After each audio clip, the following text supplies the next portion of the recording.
c'est de vous présenter le contexte de la création, le pourquoi de la naissance, ses raisons d'être, ses missions et ses objectifs. Pour cela, je suis accompagnée de Charles Pernin, hop là, délégué général du SINABio, et de Philippe Laratte, vice-président du SINADIET. Charles, je te laisse prendre la main. Oui, merci. Alors, hop.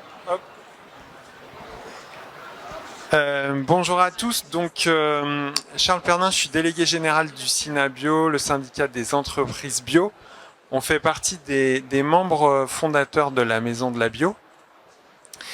Et donc, le point de départ de ce projet, on peut dire que c'est une prise de conscience qu'il y avait besoin d'une prise de parole plus forte des professionnels de la bio sur les enjeux en fait liés à la bio, liés à l'avenir du label, liés à l'avenir des filières bio également. Parce que c'est vrai qu'il y a une très forte croissance du marché bio, et cette croissance qui est évidemment une très bonne nouvelle pour tous les acteurs qui sont engagés dans ce secteur, elle comporte une part de risque, et le risque principal, c'est une certaine dilution du message bio, des valeurs et des bonnes pratiques. Donc cette prise de conscience des professionnels a débouché sur l'idée de se donner les moyens d'une prise de parole commune et de développer aussi notre capacité à influer sur les pouvoirs publics, influer sur notre écosystème, sur les médias, être en capacité de mieux communiquer sur la bio et sur notre vision aussi de l'avenir du label. Et on voit bien dans l'actualité très récente qu'on a besoin effectivement de cette prise de parole plus forte, puisqu'on voit qu'aujourd'hui la bio est quand même challengée ou concurrencée par des démarches qui revendiquent une excellence environnementale. Je pense par exemple à la haute valeur environnementale. On a aussi des labels comme le zéro résidu de pesticides. Toutes ces démarches viennent en fait marcher un petit peu sur les plates-bandes de la bio, et donc c'est important que le secteur se donne les moyens d'être plus présent, plus visible et plus entendu. Donc la Maison de la Bio, qu'est-ce que c'est ? C'est un lieu de rencontre entre les professionnels, donc peuvent adhérer en fait des syndicats professionnels dédiés au métier de la bio. Donc on a dans les membres fondateurs le SINADIS Bio pour représenter les distributeurs, le SINABio pour représenter les transformateurs bio, le SINADIET au titre des compléments alimentaires bio et naturels. On a également Forêt Bio pour les coopératives bio, Cosmé Bio pour les métiers de la cosmétique. Et puis tout cela est accompagné par la fédération Natex Bio qui est l'incubateur de cette nouvelle organisation. J'ai oublié personne ? Voilà. Et donc on a bien cette idée que la Maison de la Bio s'inscrit dans une continuité avec Natex Bio, qui va accompagner l'émergence de cette structure. Donc quelques mots clés en fait sur le projet qu'on porte pour la bio. Cette Maison de la Bio se veut exigeante, c'est-à-dire que au-delà de représenter des acteurs qui utilisent le label bio, elle représente des acteurs qui portent une vision sociétale et environnementale, donc qui va au-delà du simple respect d'un cahier des charges, que ce soit le cahier des charges bio européen ou le cahier des charges cosmétique bio. C'est vraiment un projet de société autour de la bio qui est au cœur du projet Maison de la Bio. Et c'est aussi une structure qui se veut donc ouverte, donc exigence, mais aussi ouverture, ouverte vers d'autres structures qui sont dans notre écosystème bio. Donc quelques exemples: Biopartenaires, Bioéquitable en France, Biovaleurs. Et on voit bien que ces structures justement incarnent cette idée d'une bio qui n'est pas juste un cahier des charges produit, mais qui va au-delà avec des dimensions comme en particulier l'équité. Donc voilà en quelques mots, et je passe la parole à Philippe sur la raison d'être. Merci Charles. continuons. Donc, le point de départ le plus important pour nous, c'était effectivement de réfléchir sur tous les aspects communs entre les organisations qu'on vient de vous décrire. Et en fait, le point commun, c'est la raison d'être de cette maison de la bio. Et les deux mots-clés qu'a mis en évidence Charles, c'est inspirer et bâtir une bio exigeante, mais aussi une bio ouverte. Une bio qui va demander à ses adhérents de respecter notamment des cahiers des charges qui sont peut-être complexes, mais qui sont obligatoires, mais en même temps d'ouvrir la maison de la bio à un certain nombre d'organisations qui sont peut-être en périphérie pour le moment, qui ne nous connaissent pas bien, mais qui doivent absolument s'unir pour constituer cet ensemble et ce mouvement de la bio.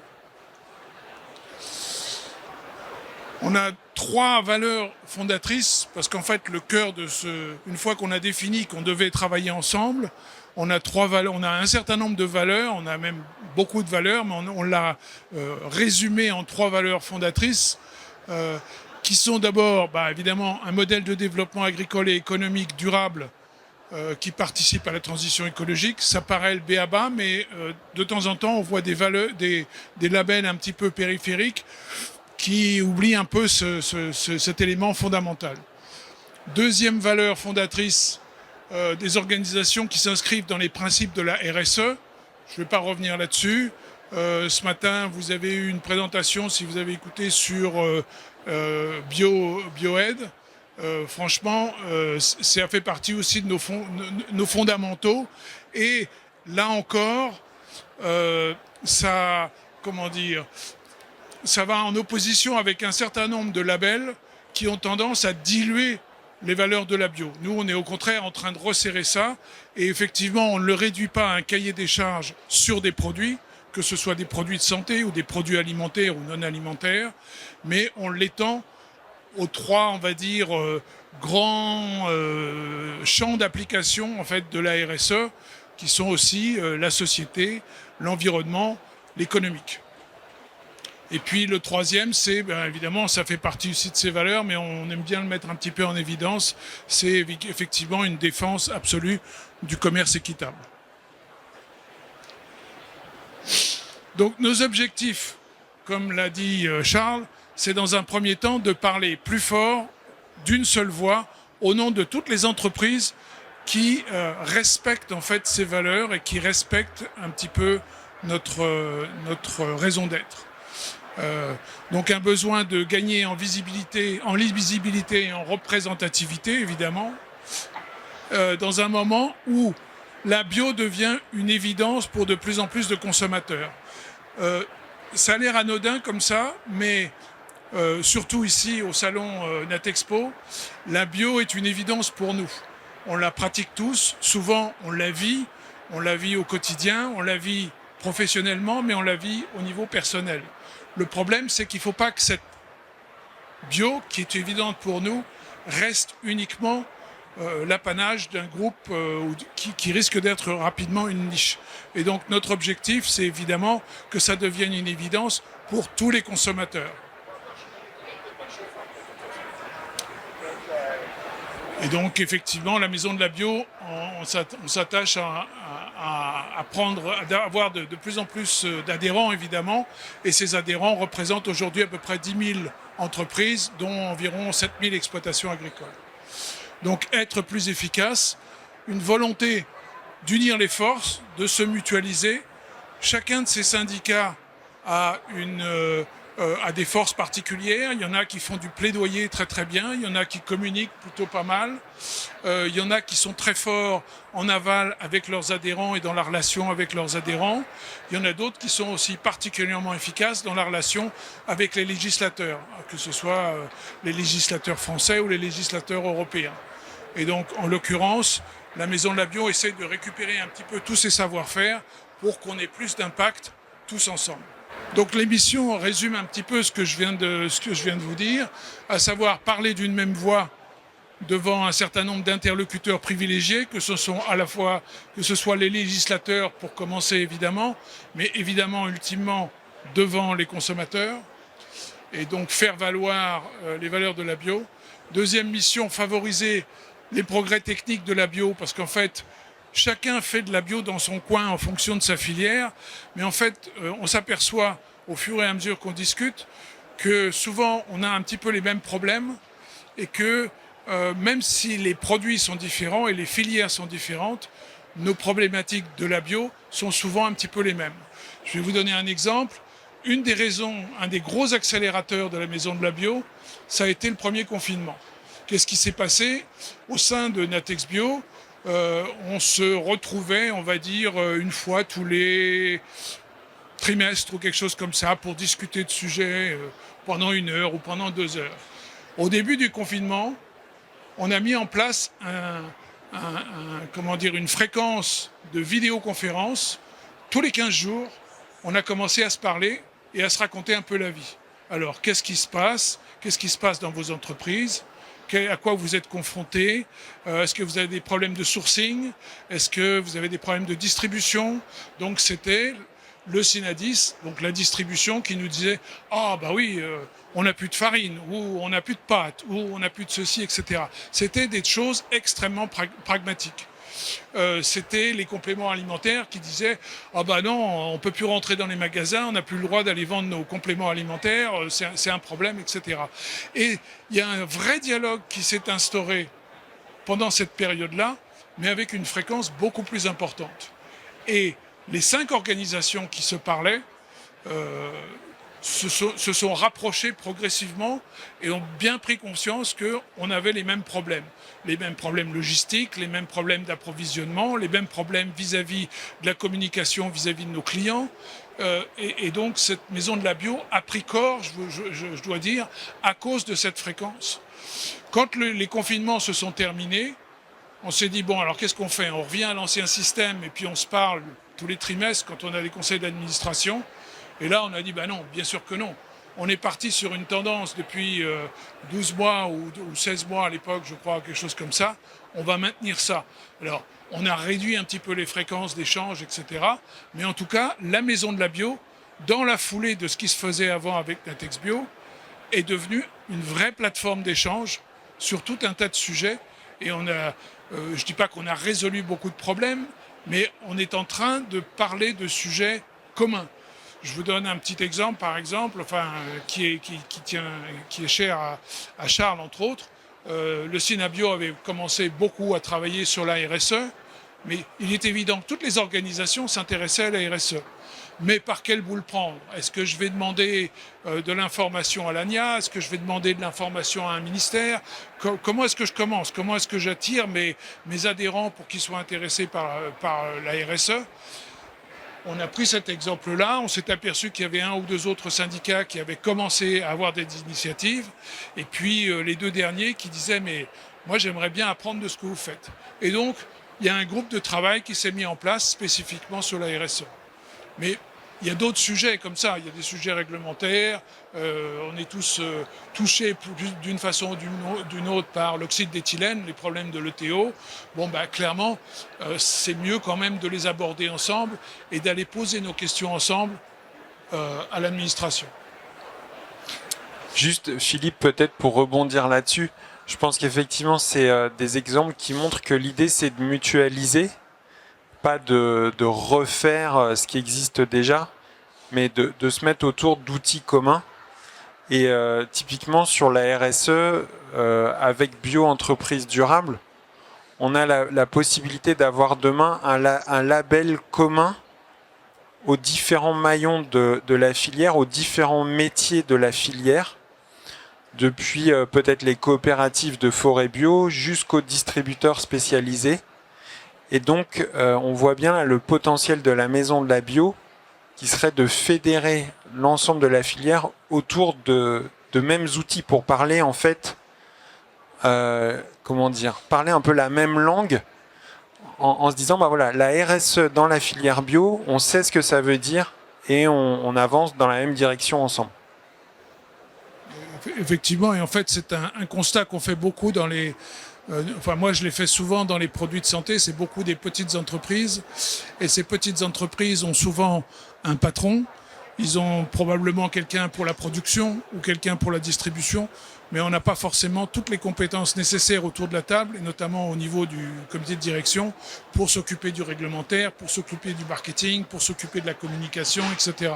C'est exactement la même problématique qui se passe au niveau des syndicats et au niveau des adhérents, et c'est ce qui va faire que les gens vont aller piocher au sein de la maison de la bio un certain nombre d'informations, mais aussi de supports et d'expertise qui vont les aider à résoudre certaines questions. D'autant plus qu'il y a beaucoup de ces questions qui sont les mêmes pour les entreprises. Donc les moyens qui sont mis en place, en fait, tout ça, ça s'est mis en place d'une manière assez empirique. Mais on a bien évidemment structuré la maison de la bio pour répondre à ces attentes, pour répondre à ces besoins. Donc, pour le moment, comme l'a dit Charles tout à l'heure, incubé par Natex Bio. Natex Bio demeure, existe toujours, mais la maison de la bio est clairement incluse là-dedans, avec un conseil d'administration dans lequel, pour le moment, il y a les 6 organisations qui ont commencé, c'est-à-dire les 5 syndicats ou associations, plus Natex Bio. Et nous avons prévu 12 sièges pour le moment parce qu'il y a d'autres associations ou syndicats professionnels qui vont venir nous rejoindre. Il faut bien préciser que la maison de la bio n'accueille pas d'entreprise directement en son sein. C'est une fédération de syndicats et d'associations. Ce qui ne veut pas dire qu'on ne va pas répondre à des questions d'adhérents, mais enfin, disons qu'on ne peut pas adhérer directement à la maison de la bio. Donc il y a une commission qui réunit à la fois des salariés et des administrateurs et qui adresse un certain nombre de sujets, notamment pour définir des groupes de travail ou pour définir des sujets particuliers qu'il est important de traiter tout de suite. On a fait donc des groupes de travail qui sont un petit peu pilotés par la commission avec un certain nombre de livrables, et on est en train de réfléchir à la mise en place d'un comité éthique pour répondre à des grandes questions, on va dire, et à des challenges qui nous sont posés par la communication au sens large de certains médias ou de certains interlocuteurs qui peuvent remettre en cause même la bio, ce qui paraît assez extraordinaire, mais enfin, ou qui essayent de mettre en concurrence différents labels ou qui créent carrément des labels. On ne sait pas trop bien comment, mais donc il faut absolument qu'on mette en place ce comité éthique qui nous donnera une légitimité. Merci Philippe. Je vais conclure avec la feuille de route pour 2021 et 2022. Donc pour mettre un peu plus de concret sur les actions à venir de la Maison de la Bio. Donc le premier objectif, c'est bien entendu de parler d'une seule voix pour représenter l'ensemble de ces organisations. Et ça va se faire de manière assez opérationnelle et très prochaine, puisqu'on est déjà en train de travailler avec 2 instituts qui sont le CREDOC et AND International, qui nous préparent une étude de prospective pour qu'on puisse aller voir demain les institutions et leur parler de la bio d'ici 2027. Tout cela devant accompagner tout ce qui va se passer dans les mois et années à venir, le plan Ambition Bio notamment, et nous permettre donc d'accompagner toutes ces réflexions basées sur de la donnée, du chiffre et du rationnel.